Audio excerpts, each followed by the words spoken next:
আসসালামু আলাইকুম।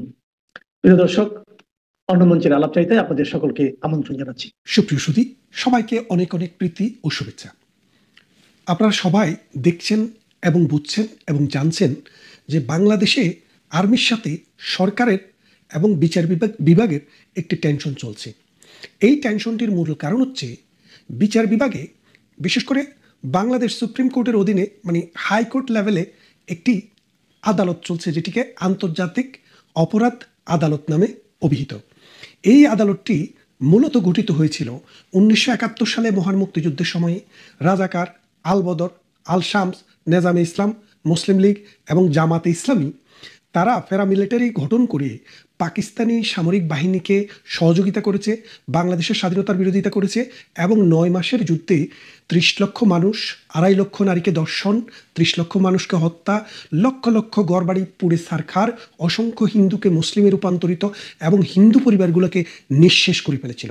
সেই রকম মানবতা বিরোধী অপরাধের সাথে যারা জড়িত ছিল যুদ্ধকালীন সময়ে, তাদের বিচার করার জন্য 1973 সালে একটি আইন করা হয়, যেটি আইসিটি আপনার আদালত, যেটা আন্তর্জাতিক ক্রাইমস ট্রাইব্যুনাল। সেই ক্রাইমস ট্রাইব্যুনালস অ্যাক্টটি 1973 সালে করা হয়। মূল কারণ 1971-এর যুদ্ধে যারা গণহত্যা, ধর্ষণ, লুণ্ঠন, ধর্মান্তর, রাষ্ট্র থেকে বিতাড়ন এবং গণহত্যার সাথে জড়িত ছিল তাদের বিচার করা। এবং আওয়ামী লীগ সরকারের সময়ে সেটি ধারাবাহিকভাবে চলছিল। আওয়ামী লীগের সময়ে যখন স্বীকৃত যুদ্ধ অপরাধীদের, মানবতা বিরোধী অপরাধীদের, গণহত্যাকারীদের বিচার যখন বাংলাদেশে চলছিল, তখন যারা সরাসরি এই যুদ্ধ অপরাধীর পক্ষে দাঁড়িয়েছিল তারা এখন বাংলাদেশে মুক্তিযুদ্ধের সপক্ষে শক্তি, যারা মুক্তিযুদ্ধকে সাহায্য করেছে, জয়েন করেছে এবং আমাদের আর্মির কিছু ফোর্স তাদের বিরুদ্ধে এই যুদ্ধ অপরাধীদের বিচার শুরু করেছে। এই বিচারটি মূলত 71-এর প্রতিশোধ নেওয়ার জন্য করছে। আপনারা জানেন যে বাংলাদেশে যে সেনাবাহিনীটি আছে, এই সেনাবাহিনীটির একটি বিশেষ বহর 5,000-এরও উপরে সৈন্য জাতিসংঘের বিভিন্ন শান্তিরক্ষী মিশনে চাকরি করে আমাদের। এই সেনাবাহিনী, তাদের এটি একটি সবচেয়ে লোভনীয় জায়গা। জীবনে একবার বা দুইবার যায়, তারা অন্তত 20 থেকে 30 লাখ টাকা করে, দুইবারে 50-60 লাখ টাকা আয় করে লাইফ টাইমে, পুলিশ, আর্মি, বিডিআর সবাই মিলে। তো এখন বর্তমান সময়ে যখন শেখ হাসিনার সরকার চলে যায়, প্রধানমন্ত্রী শেখ হাসিনা যখন ভারতে আশ্রয় নেয়, তখন এই আইসিটি অর্থাৎ আন্তর্জাতিক ক্রাইমস ট্রাইব্যুনাল আবার এই রাজাকাররা চালু করে। এই রাজাকারদের যে আইনজীবী ছিল তাজুল, সে হচ্ছে এটা চিফ প্রসিকিউটর, আর যাকে চেয়ারম্যান বানানো হয়েছে তার নাম হচ্ছে নজরুল ইসলাম। এই নজরুল ইসলাম সম্পর্কে আমি বিগত প্রসিকিউটরদের কাছ থেকে একটি সুন্দর কাহিনী শুনলাম, যেটি কাহিনী না, সত্য ঘটনা, আপনারাও যাচাই করে নিতে পারেন।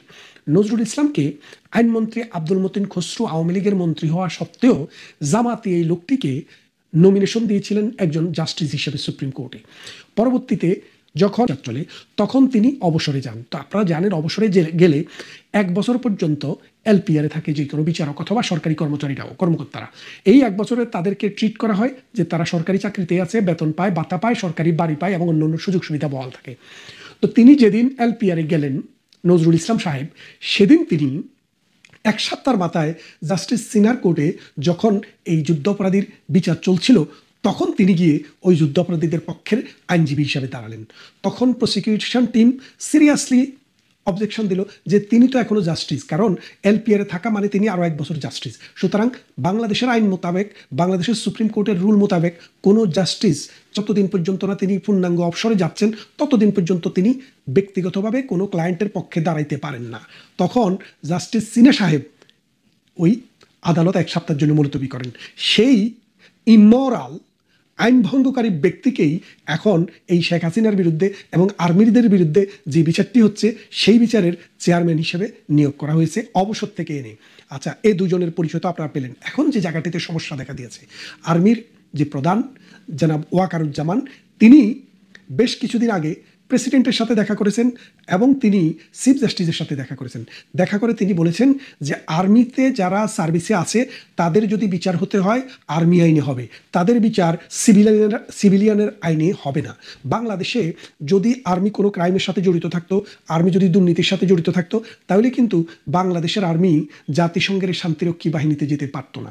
জাতিসংঘের শান্তিরক্ষী বাহিনীতে যাওয়ার পূর্ব শর্ত হচ্ছে যে যেই দেশের আর্মি সরাসরি রাজনীতিতে হস্তক্ষেপ করে, যেই দেশের আর্মি গণহত্যা করে, মানবতা বিরোধী অপরাধ করে এবং জননির্যাতনের সাথে জড়িত থাকে, তাদেরকে জাতিসংঘ কখনো শান্তিরক্ষী বাহিনী নিতে নেয় না। তাহলে আপনারা বোঝেন এখন বাংলাদেশের যে সেনাবাহিনী, তারা যারা ডিজিএফআই, এনএসআই বিভিন্ন প্রতিষ্ঠানে কাজ করেছে, প্রধান ছিল, তাদের বিরুদ্ধে এখন এই জামাতিরা, এই ডক্টর ইউনূসের ফালক পুত্ররা কি করেছে? গণহত্যার অভিযোগ আনছে। গণহত্যা না, মানবতা বিরোধী অপরাধের অভিযোগ এনেছে। এই মানবতা বিরোধী অপরাধটা কি? মানবতা বিরোধী অপরাধ হচ্ছে এমন কোনো অপরাধ যেই অপরাধটি কোনো একটি বিশেষ গোষ্ঠীর বিরুদ্ধে সংঘবদ্ধভাবে রাষ্ট্র সিস্টেমেটিক্যালি তাদেরকে নিঃশেষ করার চেষ্টা করে। এখন বাংলাদেশে দেখেন, ছাত্ররা কোনো বিশেষ গোষ্ঠী না, বিশেষ শ্রেণী না। ছাত্র শুধু বিএনপির নাই, জামাতের নাই, আওয়ামী লীগ, জাতীয় পার্টি, জামাত, যেই কোনো দল, সকল ঘরে ঘরে ছাত্র। এরা কোনো বিশেষ শ্রেণীভুক্ত না। এদেরকে হত্যা করার কোনো চেষ্টা করা হয়নি। শুধুমাত্র রাষ্ট্র যখন আক্রান্ত হয়েছে তখন তাদেরকে বাঁচানোর জন্য অনেক জায়গায় গুলি হয়েছে। সেই গুলিতে রাষ্ট্রের হিসাব মতো মাত্র 400 লোক মারা গেছে। আর বাকি যারা মারা গেছে তাদের সাথে রাষ্ট্রের কোনো সম্পর্ক নেই। আর এই যে 400 মারা গেছে, এদেরকেও পুলিশ, আর্মি বা আমাদের বিজিবি গুলি করে মারে নাই। এদেরকে হাসনাত, সার্জিসদের নেতৃত্বে যে প্যারামিলিটারি বাহিনী ছিল তারাই গুলি করে হত্যা করেছে। যার কারণে এইসব কোনো হত্যাকাণ্ডের বিচার করার জন্য যে পোস্টমর্টম করা দরকার, কোনো পোস্টমর্টম হয়নি। তাহলে আপনারা বোঝেন, এখন আর্মিদের বিচার শুরু করেছে, আর্মিদের নামে মামলা রুজু করেছে কোথায়? আন্তর্জাতিক অপরাধ ট্রাইব্যুনালে। এই আর্মির সার্ভিসে আছে এই রকম অফিসারদের বিচার শুরু হয়েছে। এখন আর্মির মধ্যে কিন্তু সিরিয়াস একটা রিপারকেশন হয়েছে। আর্মিদের দফায় দফায় বিচার হচ্ছে, দফায় দফায় সালিশ হচ্ছে, দফায় দফায় আলাপ আলোচনা হচ্ছে। আর্মিদের কাছ থেকে, ক্যান্টনমেন্টের কাছ থেকে আমরা যেই সব সোর্স থেকে খবর পেতে চেষ্টা করেছি, এটা খুবই দুরূহ ব্যাপার। তারপরও আমরা যেটুক খবর নিতে পেরেছি যে শেষ পর্যন্ত যদি সরকার, যদি ডক্টর ইউনূসের রাজাকার বাহিনী ওই যুদ্ধ অপরাধীদের বিচারের সময় যিনি যুদ্ধ অপরাধীদের পক্ষে ছিল, মানবতা বিরোধী অপরাধীদের পক্ষে ছিল, সেই নজরুল ইসলাম যে মানে আর্মিদের বিরুদ্ধে যে উদ্যোগ নিয়েছে তাদের বিচার করার জন্য, সেটা বুমেরাং হতে চলেছে। যদি 2-3 দিনের মধ্যে, 2-1 দিনের মধ্যে সেটি ড্রপ না করা হয়, আর্মি যে কোনো সময়ে বাংলাদেশের ক্ষমতা টেক ওভার করবে। এটা বাংলাদেশ আওয়ামী লীগকে ফিরিয়ে আনার জন্য নয়, আর্মির ইন্টিগ্রিটিকে রক্ষা করার জন্য, বাংলাদেশ নামক রাষ্ট্রের ইন্টিগ্রিটিকে রক্ষা করার জন্য এবং 71-এর ঘাতক দালালদের যে চক্রান্ত বাংলাদেশে মুক্তিযোদ্ধাদেরকে নিধন করার, সেটা স্টপ করার জন্য আর্মি যে কোনো মুহূর্তে ক্ষমতা নিতে পারে। এমতো অবস্থায় ভারত আমাদের প্রতিবেশী রাষ্ট্র, কারণ যেহেতু আপনার বাড়িতে যখন আগুন লাগে আপনার প্রতিবেশীর কাছে কিন্তু সেই তাপটা গিয়ে পৌঁছায়, আপনি চান বা না চান। আমরা খবর পেয়েছি দিল্লিতে ভারতের যে নিরাপত্তা বিশ্লেষক, ভারতের যে নিরাপত্তা উপদেষ্টা এবং নিরাপত্তা কর্মকর্তা যারা রয়েছে, অজিত দোভালের নেতৃত্বে তারা একাধিকবার মিটিং করেছে। বাংলাদেশে যদি এইরকম কোনো সামরিক অভ্যুত্থান হয় তাহলে সেটাতে ভারতের কি ভূমিকা থাকবে, ভারত কি করবে এবং ভারতের চিন্তা চেতনা, এটা আলাপ আলোচনার মধ্যে উঠে এসছে। এবং ভারত চায় বাংলাদেশে শান্তি আসুক, ভারত চায় বাংলাদেশে গণতান্ত্রিক ধারা ফিরে আসুক এবং ভারত চায় এই দুটি প্রতিবেশী রাষ্ট্রের সুসম্পর্ক বজায় থাকুক।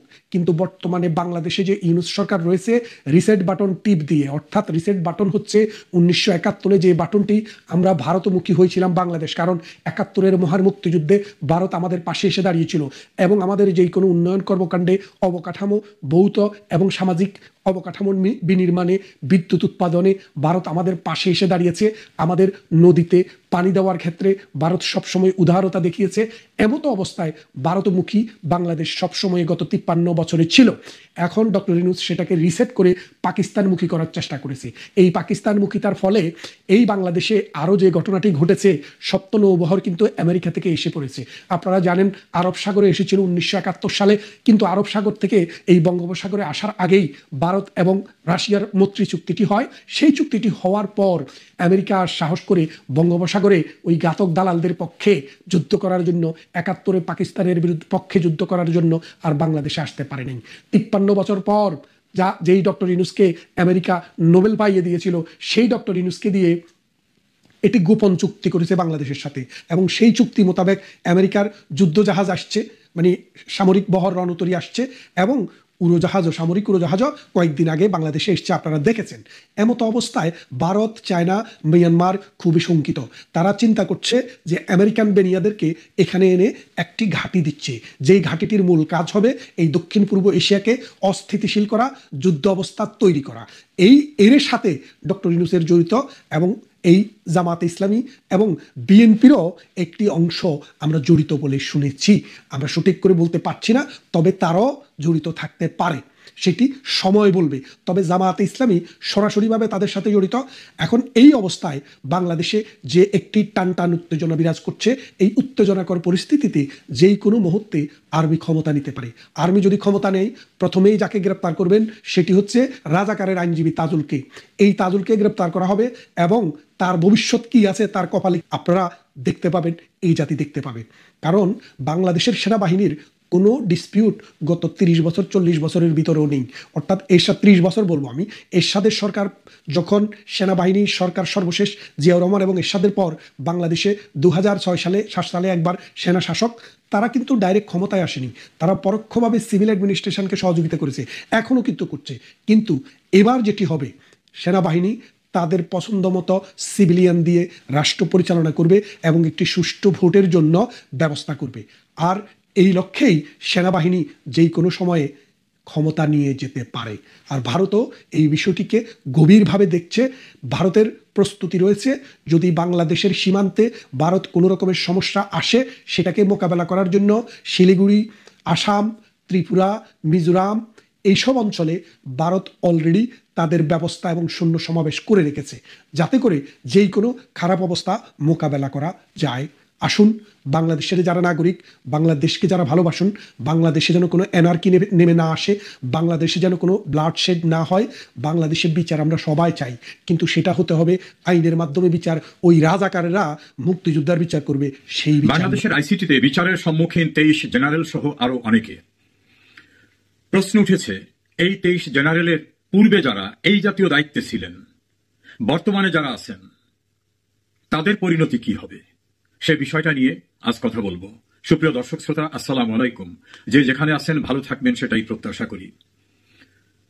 বাংলাদেশের মানবতা বিরোধী অপরাধের অভিযোগে যাত্রা শুরু হয়েছে।